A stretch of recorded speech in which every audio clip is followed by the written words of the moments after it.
Thank you so much. Just to give you a really brief background, I had no idea what networking was when I started. Someone came up to me after the end of a BNI meeting and said, "You're a natural networker." And I was like, "Okay, so what's a networker?" I was so embarrassed. I had no idea. So if you have no idea, it's okay. We'll cover a little bit of that today. I started 2 groups of BNI before becoming an area director. I love helping people refer each other, and it's so much easier than saying, pick me, I'm great. If you have someone who's a total stranger recognizing and introducing you, it makes all the difference. So hopefully these one-to-ones will give you an amazing foray into doing this the right way and shave years off of your one-to-ones. Has anyone left a one-to-one thinking, how am I going to refer that person, and how are they going to refer me, and how do I get that time back? Anyone? Just me? 2 years of it? I was like, this has got to stop. Okay, so I'd like to start with a definition of terms here, and you've all got handouts, and if you don't, Kathy has more. ROI. There are so many different ways to look at referrals, and it's not just a closed business sale. It's not just a client. So I'd like to talk about that really quickly. The I stands for invitation to speak. This is a great referral. This gets you in front of tons of people who could potentially refer you all day long. R, a recommendation to a solution. Everybody got those so far? I know I'm going fast, but we've got a lot to cover. O is the opportunity to engage a pre-screened buyer, which is key. Pre-screened is amazing, and the information that you'll be learning from your one-to-ones will allow you to pre-screen those referrals for each other and save you a ton of time. And then the other I is introduction to a colleague.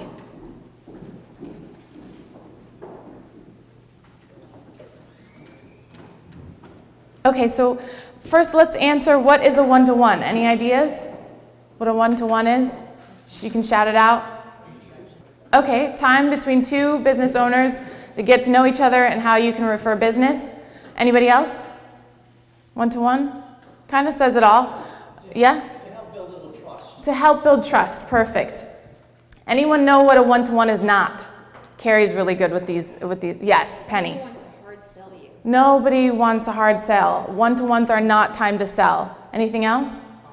It's not just social time. It's not just social time. Perfect. Thank you. So it's not just about you or just about the other person. You can call them out and call a timeout and make sure that it's mutual. So I'd also like to give you another term for networking. It's referral relationship marketing. There is traditional marketing, and then there is referral relationship marketing. And when you can consider that as a strategy for your business, it will yield extraordinary results. So the questions here, this is so you pay attention. These are extremely important. Number 1, I'll give you the blanks. Name one short-term personal goal you're working toward this year, and one professional goal. Number 2, besides family and business, of what accomplishment in your whole life are you most proud? Number 3, whether you have time for them or not, what are some of your hobbies?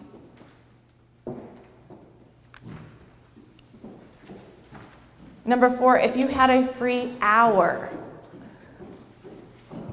to spend luxuriously. So number 4, if you had a free hour to spend luxuriously on yourself, what would you be doing? Number 5, if time, money, nor experience were factors, what career choice would you do over?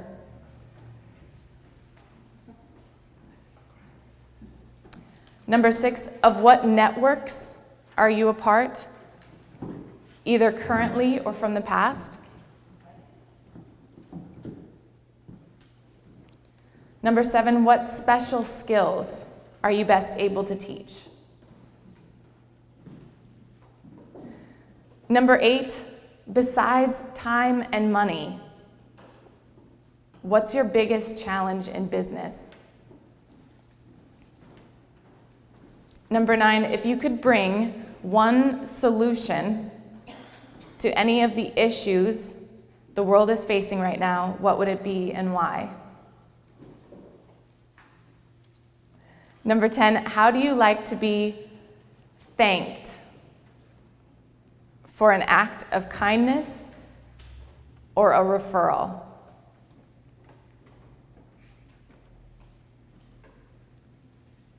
Number 11, how do you like to be introduced?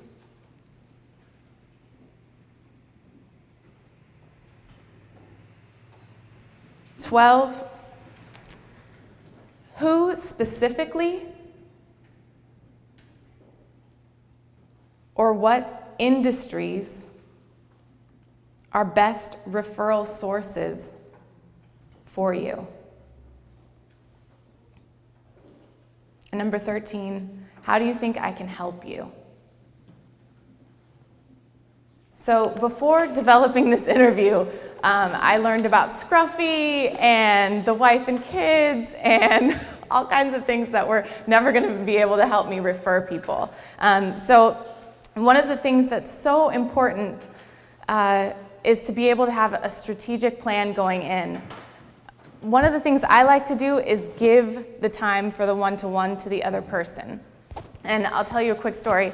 When I did this over time, and I've done over 100 and with extraordinary results, and I'll tell you about those a little bit after you have a chance to pair up. I did one with a colleague, and he didn't ask me one question at the end. So it was all about him. And I left really upset. I even made up a few extra questions and thought, man, and I fumbled with my sales presentation folder. I was like, so you can ask me anytime you're ready. I thought about telling other people, this guy is a waste of time when you have a one-to-one. Don't do it, he's all about himself. And I didn't, thank God, because he got up the next week and gave me the best testimonial of my life. He said I was interesting. I didn't say a word. He said time with me was really well spent, and everyone should go have a one-to-one with me. I felt amazing and a little bit small about all the evil thoughts I had towards him at first, and so thankful I didn't go there.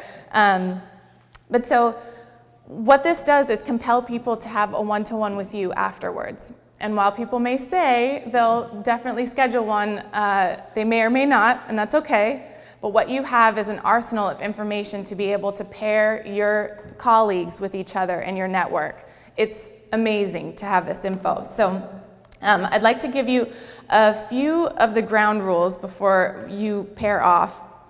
One is please answer quickly. This interview is designed to be 20 minutes, and when I invite someone to a one-to-one, I ask for a half an hour. If we're going to be close colleagues, maybe an hour tops, so that we both have time. And I say that up front. So this interview is designed to be 20 minutes, so I'd like your permission to stop you and to paraphrase if I feel like I've gotten the answer, so that we can move on and make sure that I have all of the answers to these questions so that I can know how to best refer you. It's because people get on their soapbox, it's so sweet, and really feel like telling you things that you didn't ask, and that's okay too. However, in the interest of time and keeping that promise, it's important to set that as a ground rule. Also, when you have this 5 minutes with each other, we'll pair off, you'll find a new partner after 5 minutes. Try to answer or attempt to answer at least 3 questions, and it doesn't have to be each. If you don't know the answers to these questions already off the top of your head, you're like, I would have to think about this for a week. That's fine. I'm the same way. That's why I like to interview. Elizabeth has been kind enough to ask me for one, and so I'm going to be cramming to figure out what I think about these questions. In a few years, there have only been 3 people who've asked me the same ones, but I've been able to refer tons of people who have felt like I have invested great time with them. So after we have our time to pair up, I'm going to ask you some things that you learned about each other, so please do pay attention and write their answers down underneath the questions, as well as maybe some thoughts about your own answers. And then I'm also going to give you the secret to the questions, which is the reason I'm asking these and the order. There's a reason to all of this. There are emotional, spiritual, intellectual, professional benefits to these particular questions, and they've been proven successful over time and will yield, like I said, extraordinary results, I promise. A simple distinction between traditional marketing and referral relationship marketing is traditional marketing can yield, with people you know, 10 to 20% return on investment. An email introduction from a referral partner can yield 30% close rate, right?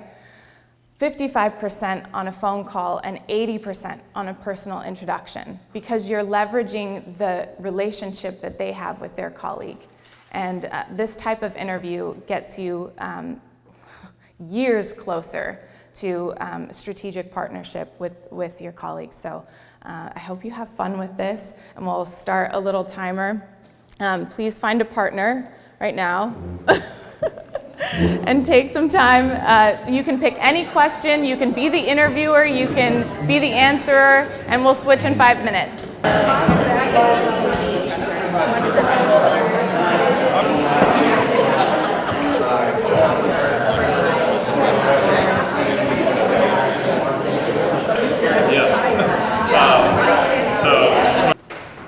Why do I start out with goals? I like to know that the people I'm talking to have goals.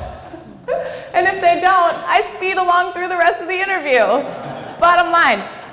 Second reason is because rather than just saying, hey, thinking of you, I like to check up on people's goals. I like to say, hey, are you making that extra time for your family? How's your marathon running training going? Things like that. People love when they have an extra cheerleader, don't you? So, okay, great. Besides family and business, I ask that because everyone would say family and business. Of what accomplishment are you most proud?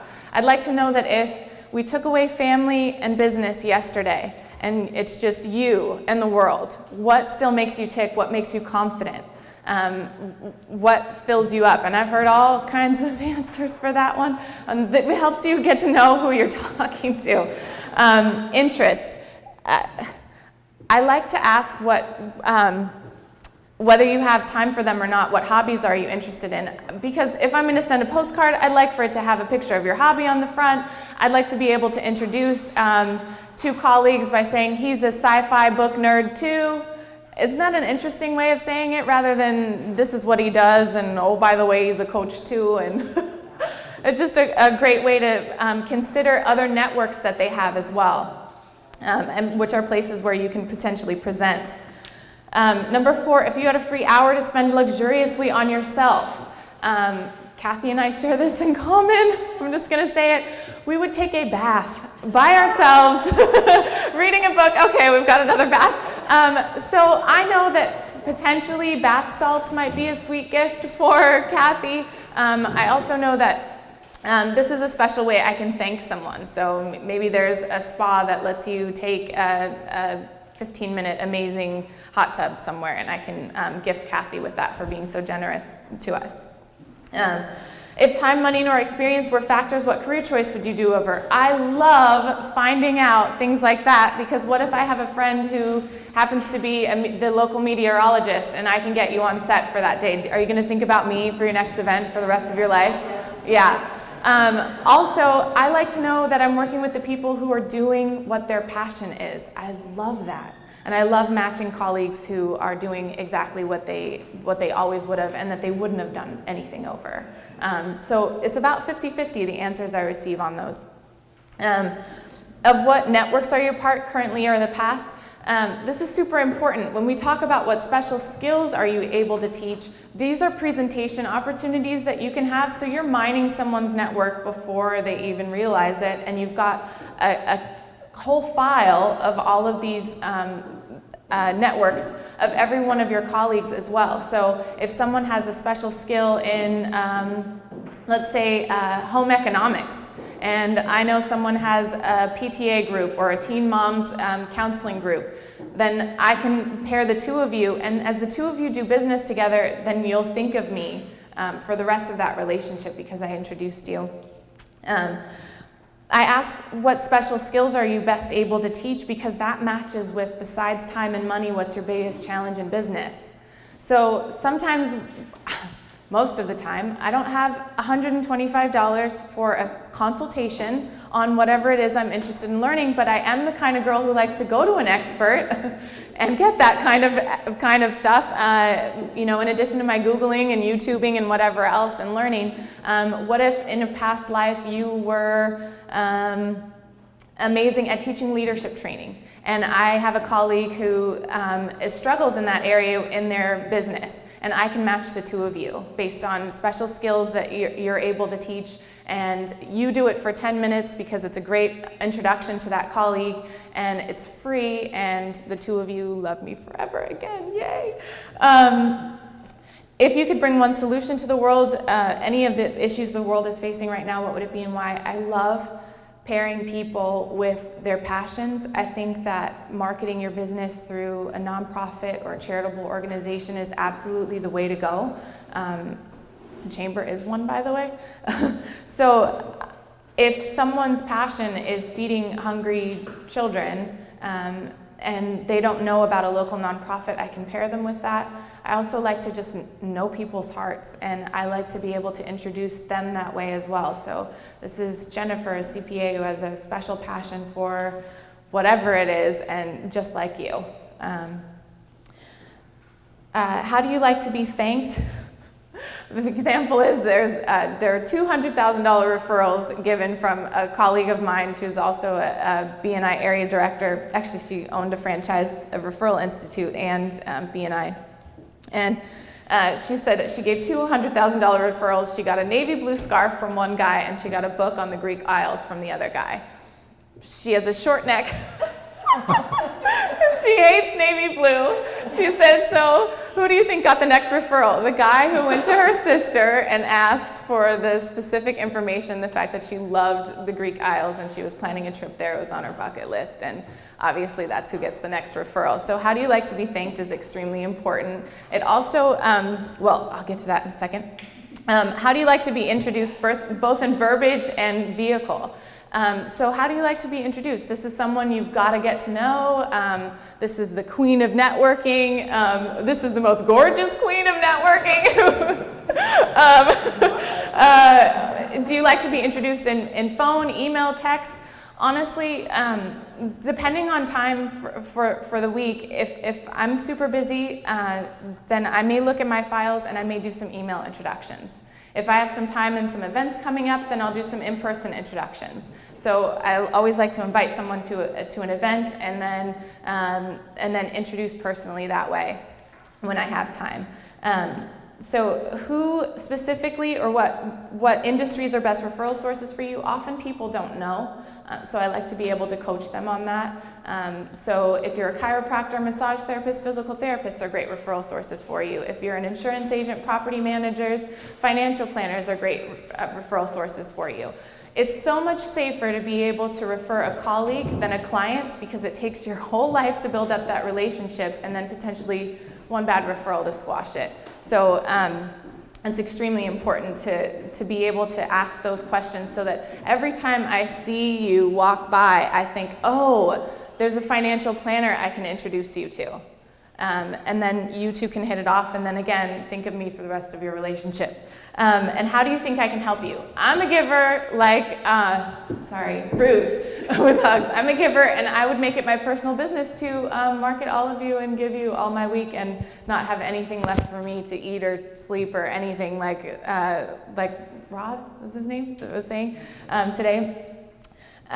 So how do you think I can help you is an awesome way to ask people specifics, and when you follow up with that promise, they're so grateful. Also, it's often a lot less than I would have offered, and I write myself little notes on the bottom for things I can do later, but if it's an encouraging text, I can handle that right away. If it's help with networking, I'd love to do that, which, by the way, I'm all day would love to help any one of you develop your strategies in referral marketing if you're interested. And I just offer that. It's not something I charge for. Okay, so one of the other secrets to the questions is every single one of these questions, involves a vulnerability, a private, special thing about the person you're interviewing. And you get to be in every one of those moments with those people. So you get to be at that presentation for the Kansas City Chiefs with Grubby Dog over there. You get to be at the moment that they accepted Christ into their life. You get to be there for that moment. The interests and the hobbies. The time that you spend luxuriously with yourself. You're sitting there at coffee and they think, oh yeah, and you were there at that moment with them. This type of questioning exponentially increases your closeness with someone, and also provides the most amazing actionable information. So that's kind of the brief answer to what the secret is behind the questions. And I've never shared this before. I've only shared it with clients and a mastermind group years ago. So it'll end up being a book. I invite you to share it as much as possible. There are extra copies of it if you'd like to take some, and make a commitment to have at least one-to-one per week, and it will save you so much time doing it this way. You can just say, I've got a great interview. It helps me be able to have the information that will help me refer you better. I'd love to take a half an hour and spend that time with you.